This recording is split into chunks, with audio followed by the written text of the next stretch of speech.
Witam serdecznie dzisiaj po południu. Szok! Zobacz, co się stało z inflacją w Polsce w maju. To jest temat przewodni tego wpisu. Na samym początku zachęcam do subskrybowania, dodawania komentarzy i dawania lajków, jeżeli uważacie, że te materiały niosą dla Was jakąś wartość. Zaczynamy. Partnerem tego odcinka jest dom maklerski XTB, który oferuje teraz m.in. akcje ułamkowe. Akcje ułamkowe umożliwiają inwestowanie w niewielką część akcji wybranej spółki, dzięki czemu nie tylko zwiększają swobodę w doborze walorów do portfela, ale również ułatwiają kontrolę nad inwestycjami. Więcej szczegółów w linku w opisie i w komentarzu. Bardzo gorąco to polecam. Andrzej Stefaniak. Szok! Zobacz, co się stało z inflacją w Polsce w maju.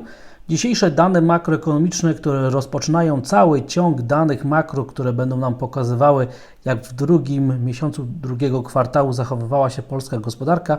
Zaczynamy od danych o inflacji producenckiej, a pierwszy wykres pokazuje, jaki jest główny czynnik wpływający na zachowanie inflacji producenckiej w Europie i jest to czynnik związany z zachowaniem ceny gazu. Na przestrzeni ostatnich miesięcy cena gazu bardzo dynamicznie spadała i momentalnie przeniosło się to na dynamiczne spadki inflacji producenckiej.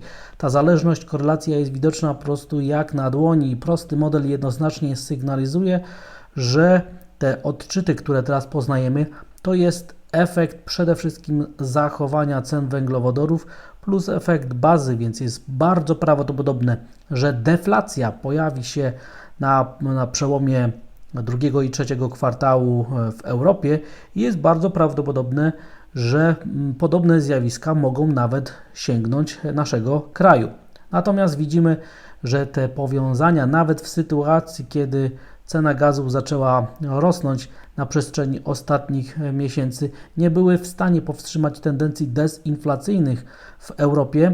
Dlatego też ten wzrost, który teraz obserwujemy od samego początku w czerwcu, także myślę, że na chwilę obecną jeszcze gospodarka będzie mogła zaabsorbować i nie będzie miało to większego wpływu na trajektorię dezinflacyjną, która będzie kulminowała w Europie mniej więcej w sierpniu i we wrześniu, ponieważ efekt bazy wtedy będzie najwyższy, najmocniejszy z powodu tego, że dokładnie rok temu na przełomie sierpnia i września cena gazu osiągała swoje maksima wszechczasów, co widać na tym wykresie w tle. I dzisiaj najciekawsza jest właśnie inflacja w Polsce i na następnym wykresie widzimy, jak inflacja w strefie euro, ta inflacja producencka zachowywała się i jak zachowywała się inflacja producencka w Polsce. Widzimy, że zbieżność jest silna, inflacja w Europie, w strefie euro ma nawet większą zmienność niż ta inflacja w naszym kraju. Jako że jest bardzo prawdopodobne, że deflacja pojawi się w strefie euro już w czerwcu, ja spodziewam się także zbliżenia się do poziomów zero bądź też deflacyjnych w naszym kraju. A uzasadnieniem jest to, że zobaczmy, jak naprawdę słowo szok jest teraz uzasadnione z powodu tego, że nikt, naprawdę największy optymista nie był w stanie zaprognozować takiego odczytu, jaki teraz się pojawił. W maju było to 3,1%, a najwięksi optymiści dawali 4%, więc naprawdę to nieporozumienie, to niedoszacowanie tempa dezinflacji jest ogromne i moim zdaniem zwiększa to prawdopodobieństwo, że otrzemy się o deflację także w naszym kraju. Natomiast moim zdaniem rynek nie jest jeszcze na to przygotowany i będziemy się posługiwać w tym wypadku oczekiwaniami co do przyszłych stóp procentowych, które są naprawdę istotne, ponieważ drugie półrocze będzie zmaganiem rynku z pytaniem, czy będą obniżki stóp procentowych w końcówce tego roku, czy też ich nie będzie. Natomiast takie dane w skali i wielkości, które teraz obserwujemy, zwiększają prawdopodobieństwo, że te obniżki stóp procentowych będą miały miejsce. I żeby to ocenić, posługujemy się oczywiście WIBOR-em 3-miesięcznym, który nic nowego nam nie pokazuje. Natomiast stawki FRA na przyszłe okresy, co prawda nie pokazują nam, że we wrześniu rynek oczekuje pierwszej obniżki stóp procentowych, natomiast jest już coraz bliżej tego, żeby taka obniżka znowu była wyceniana. Natomiast najlepiej pokazuje ten FRAS, który obejmuje okres w okolicach przełomu tego i przyszłego roku i w tym wypadku w rynku są głęboko powyżej dwie obniżki stóp procentowych o klasyczne 25 punktów bazowych z dużą szansą na trzecią obniżkę stóp procentowych i według rynku na chwilę obecną te obniżki stóp procentowych mają się rozpocząć na początku czwartego kwartału, czyli prawdopodobnie w październiku. A jeżeli dane będą faktycznie pokazywały na presję dezinflacyjną w kolejnych miesiącach, to prawdopodobnie jednak wrzesień będzie momentem pierwszej obniżki stóp procentowych w Polsce. Ja osobiście spodziewam się, że właśnie tak będzie, więc jestem gołębiem i nastawiam się na to, że prędzej będą te obniżki stóp procentowych niż wcześniej mogliśmy zakładać. Jak na to rynek reaguje? Zobaczmy, zupełnie nie ma to większego znaczenia dla rynków, to są dane historyczne, a rynek wycenia przyszłość i w tym wypadku są ważniejsze czynniki, czyli globalne przepływy finansowe wynikające z ruchu na euro-dolarze niż czynniki lokalne. Dane makro nie mają większego znaczenia, tak jak polska polityka, o czym mówię bardzo często. Tylko około 15% siły albo słabości krajowych aktywów wynika z polskich lokalnych czynników polityki, podatków, czynników związanych z danymi makroekonomicznymi, a 80-85% siły albo słabości złotego wynika z ruchu globalnego kapitału na albo od amerykańskiego dolara. Warto być tego świadomym, ale dzisiaj widzimy dalszą presję na rzecz umocnienia krajowej waluty i wygląda na to, że ten ruch w poprzednim tygodniu był tego klasycznym ruchem powrotnym do najbliższego oporu, a teraz rośnie prawdopodobieństwo, że rozpocznie się na naszych oczach następna fala umocnienia krajowej waluty. Wczorajsze zachowanie światowych obligacji, zwłaszcza europejskich, przynosi nam wyraźny powrót poniżej poziomu 6% na rentowności polskich dziesiątek, więc konsolidacja cały czas ładnie trwa i tutaj nic nowego się nie dzieje. Praktycznie od stycznia jesteśmy na tych samych poziomach. Natomiast moim zdaniem rynek jest przygotowany do wystąpienia następnej fali spadkowej rentowności, czyli wzrostów cen w dyskontowaniu z powodu dyskontowania tych obniżek stóp procentowych. Ja osobiście spodziewam się, że właśnie taki proces wkrótce nastąpi i że polskie obligacje będą dyskontowały moment rozpoczęcia procesu obniżek stóp procentowych, a to wyjątkowo sprzyja kupowaniu polskich aktywów. I dzisiaj poznaliśmy także dane dotyczące produkcji przemysłowej, pierwsze twarde dane makro za maj i okazało się, że były one bardzo zbliżone do prognoz.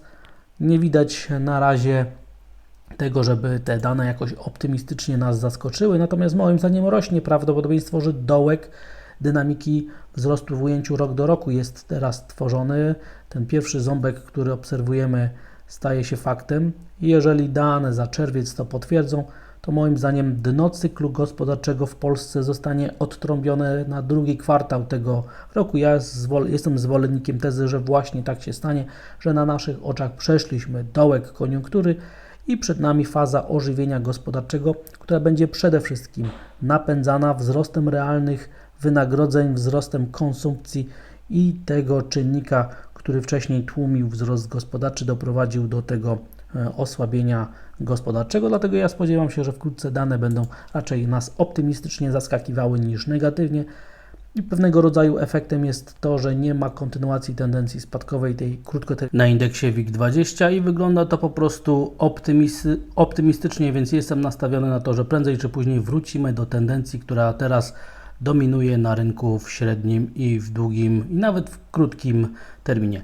Drodzy Państwo, i tam na dole napiszcie w komentarzu, czy zgadzacie się z tym, że szczyt inflacji w Polsce już miał miejsce, a teraz grożą nam procesy dezinflacyjne, które mogą się przekształcić nawet w deflację. Jestem ciekaw, gdzie jest teraz konsensus i gdzie jest większość, czy po stronie tych, którzy spodziewają się dalszego wzrostu inflacji, czy też, że nawet procesy deflacyjne mogą mieć miejsce. I także na dole, tam w opisie i w komentarzu zachęcam do nowego specjalnego komentarza poświęconego temu, czy kolejny bank podniesie stopy procentowe i co przyniesie nam ten tydzień. Czy Bank Japonii zmieni kierunek, co zrobi Bank Anglii i co dalej z indeksami giełdowymi. Warto się zaznajomić z tymi najnowszymi raportami. Przypominam, one są tam podlinkowane na dole w opisie i w komentarzu.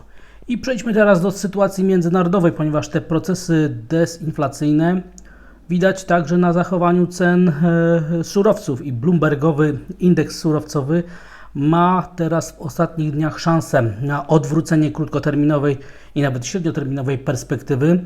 Natomiast trzeba pokonać te najbliższe opory i dopiero wtedy będzie możliwość ku temu, żeby poprzez zachowanie cen surowców wieścić kontynuację negatywnych tendencji na wskaźnikach makroekonomicznych, na to, że inflacja wróci znowu na czołówki gazet i do mediów.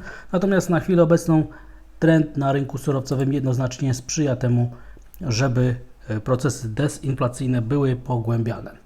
Z danych o inflacji poznaliśmy dzisiaj także dane o inflacji z Wielkiej Brytanii za maj. Były one dokładnie takie jak w poprzednim, czyli w kwietniu, natomiast prognoza mówiła nam o spadku, więc dane są negatywnym zaskoczeniem. Prognozy mówią nam o tym, że jednak inflacja będzie spadać i to pomimo tego, że core inflacja była wyższa niż prognozy i pokazuje kontynuację tej negatywnej tendencji, która jest widoczna. Wielka Brytania jest jednym z głównych państw, gdzie procesy dezinflacyjne nie chcą postępować tak jak w konsensusie najważniejszych gospodarek o charakterze rynkowym. Dlatego też to jest pewnego rodzaju ostrzeżenie i sygnał, że to, co się wydarzyło parę lat temu, czyli Brexit, po prostu się nie udał i te dane jednoznacznie to pokazują. Procesy dezinflacyjne widać jednak na inflacji producenckiej Wielkiej Brytanii. Także te dane poznaliśmy dzisiaj, ponieważ one są niższe niż zakładały prognozy.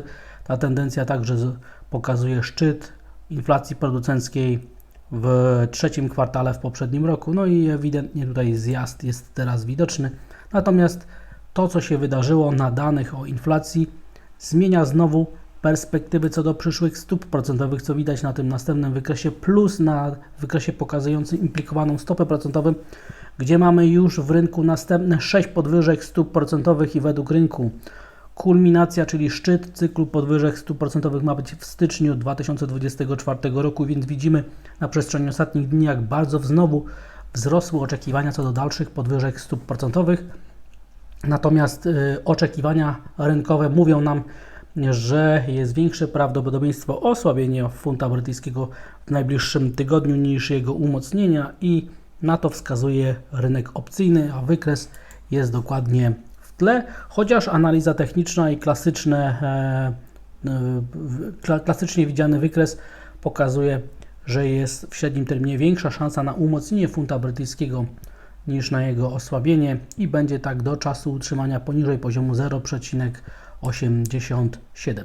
Na rynku walutowym na euro-dolarze na razie nic niewiele się nowego wydarzyło, niewiele się dzieje. Trwa konsolidacja nad poziomem 1,09. Ona sprzyja tendencjom wzrostowym, warto być tego świadomym, a amerykańskie obligacje zobaczymy, czy przeżyją wkrótce następną falę umocnienia cen, czyli spadków rentowności, ponieważ jeżeli tak się stanie, to ta konsolidacja z ostatnich miesięcy, z ostatnich tygodni będzie zachowana.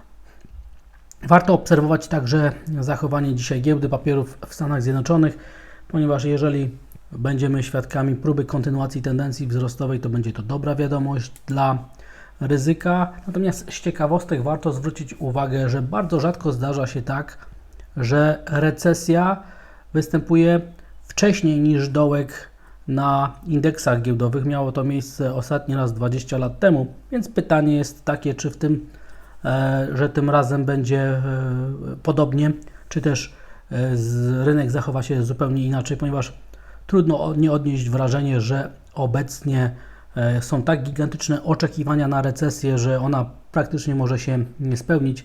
Natomiast będziemy tego doświadczali, będziemy obserwować, jak to faktycznie będzie miało miejsce. Ja jestem zwolennikiem tezy, że zachowanie indeksów giełdowych wyprzedza procesy występujące w gospodarce, a w tym wypadku oznaczałoby to, że rynek dyskontuje ożywienie gospodarcze. Niemiecka giełda próbuje korekty, kontynuacji tendencji, na chwilę obecną jednak zmienność jest niewielka i w tym wypadku także czekamy na to, co się wydarzy w Stanach Zjednoczonych. Rynek złota spokojnie, stabilnie czeka także w okolicach ostatnich minimów, natomiast ostrzeżenia zaczynają płynąć z zachowania miedzi, gdzie zaczynamy testować najszybszą linię trendu wzrostowego. Gdyby ona została pokonana, to naprawdę te sygnały byłyby wzmocnione. I na koniec kryptowaluty. Bitcoin, zobaczymy, czy będzie kontynuował tendencję wzrostową. Moim zdaniem jest na to bardzo duża szansa, a równolegle obserwujemy także odbicie na Etherze i widać, że kryptowaluty zaczynają przeżywać swój renesans i zobaczymy, gdzie to nas zaprowadzi. Gdyby się okazało, że najbliższe opory na różnych innych kryptowalutach są pokonywane, to zwiększy się szansa, że fala wzrostowa wszystkich najważniejszych kryptowalut wydźwignie ten rodzaj rynku na jeszcze wyższe poziomy. Jestem ciekawy, gdzie to dokładnie nas zaprowadzi. I jeszcze raz zachęcam do tego specjalnego materiału podlinkowanego tam na dole w opisie i w komentarzu o kolejnych bankach centralnych. Zobaczymy, czy one podniosą stopy procentowe i jak to będzie. Materiał poświęcony jest bankowi Japonii, bankowi Anglii i temu, co to może przynieść dla indeksów giełdowych, rynków i różnych innych klas aktywów. Zachęcam do zapoznania się z tymi materiałami. Podlinkowane są one tam na dole w opisie i w komentarzu. I jeszcze raz, drodzy Państwo, zachęcam także do tego, żeby obserwować, co się dzieje z Ace Market U po godzinach. Założyłem specjalny kanał na Instagramie. Tam wrzucam ciekawe zdjęcia, więc zachęcam wszystkich do tego, żeby obserwować także naszą aktywność po godzinach. Link i oczywiście adres jest podlinkowany tam na dole. Dziękuję za odsłuchanie tego materiału. Zachęcam do subskrybowania, dodawania komentarzy i dawania lajków. Jeżeli uważacie, że te materiały niosą dla Was jakąś wartość i widzimy się i słyszymy jutro o poranku. Wszystkiego dobrego i dużej dodatniej stopy zwrotu. Pozdrawiam. Praca ma sens i jakoś Ci pomogła. To pod filmem kliknij w podziękuj, a potem kup i wyślij mi premię. Bardzo dziękuję za docenienie. Andrzej Stefaniak.